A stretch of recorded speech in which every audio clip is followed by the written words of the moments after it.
Avant, j'étais pas bien dans ma peau. Puis maintenant, je suis mieux dans ma peau. Parce qu'avant, je ne savais pas lire ni écrire, mais maintenant, je sais lire et écrire. On revit là, c'est une nouvelle vie pour moi. Je me libère, je me sens mieux. J'ai repris confiance en moi et j'arrive beaucoup mieux même à parler avec les gens parce que ça c'est pareil, j'étais un peu bloquée. Quand j'étais petit, je me faisais opérer assez souvent et j'ai jamais eu une année scolaire complète. À chaque fois, j'étais à la clinique, à l'hôpital pour me faire opérer. Et ça aussi, ça m'a perturbé dans mon année scolaire. La lecture, la lecture, les maths, tout ça, ça m'a handicapé, quoi. Par rapport aux autres copains de l'école, j'étais à chaque fois le dernier. Voilà.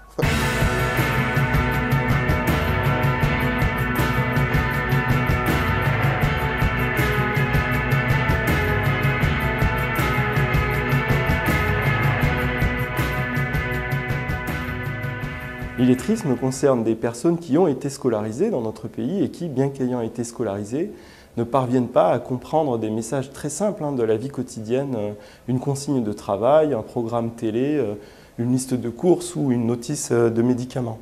Donc elles sont 2 500 000 personnes à être concernées et ces personnes ont en commun de cacher leurs difficultés parce qu'elles ont été scolarisées, elles ont plutôt honte de leur situation à l'âge adulte, elles n'osent pas dire qu'elles ne savent pas lire et écrire. Le taux d'illettrisme dans notre pays est de 7% des personnes âgées de 18 à 65 ans. C'est l'INSEE et l'Agence nationale de lutte contre l'illettrisme qui ont mesuré ce taux en 2011.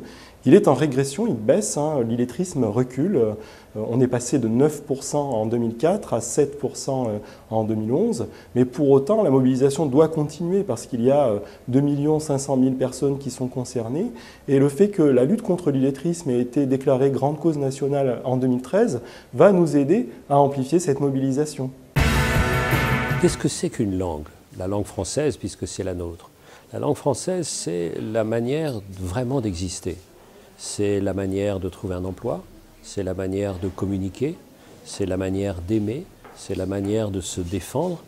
Et quand on ne maîtrise pas la langue de son pays, on est rejeté, on est expulsé, on n'a pas toutes les armes pour être dans la vie.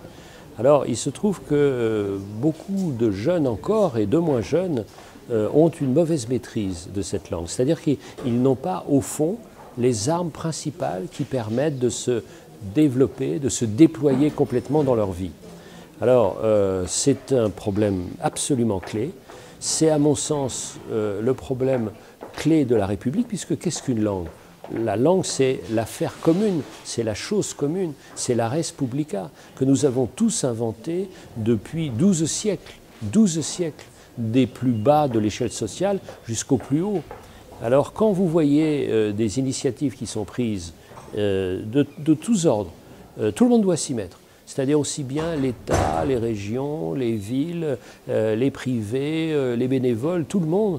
Pourquoi? Parce que tout le monde y trouve son compte. Évidemment, ceux qui vont sortir de ce handicap profond de mal maîtriser la langue, jusqu'à l'économie nationale, qui ne se privera pas de tous ces concours tout à fait indispensables, surtout aujourd'hui où on doit rassembler toutes ces forces. Et quand vous voyez qu'un pourcentage élevé de jeunes Français à 12 ans maîtrisent mal la langue, vous savez que la plupart de ces jeunes seront d'une certaine manière des exclus.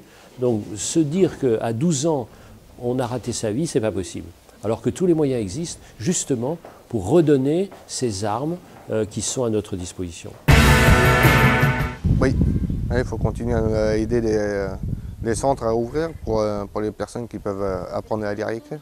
Je leur dis merci, parce qu'ils nous aident beaucoup et puis ça nous fait du bien. Leur diront merci. Merci, et puis grâce à eux, j'ai évolué dans la vie. Moi je dis que c'est une bonne chose et que je les encourage à continuer à pouvoir aider des gens comme ça parce qu'il y en a beaucoup qui en ont besoin et bravo. À continuer à nous aider. Pour moi et Catherine, ça nous a aidé vachement dans notre vie quotidienne et il faut continuer comme ça, il faut toujours aider ses prochains. Voilà, merci beaucoup à vous.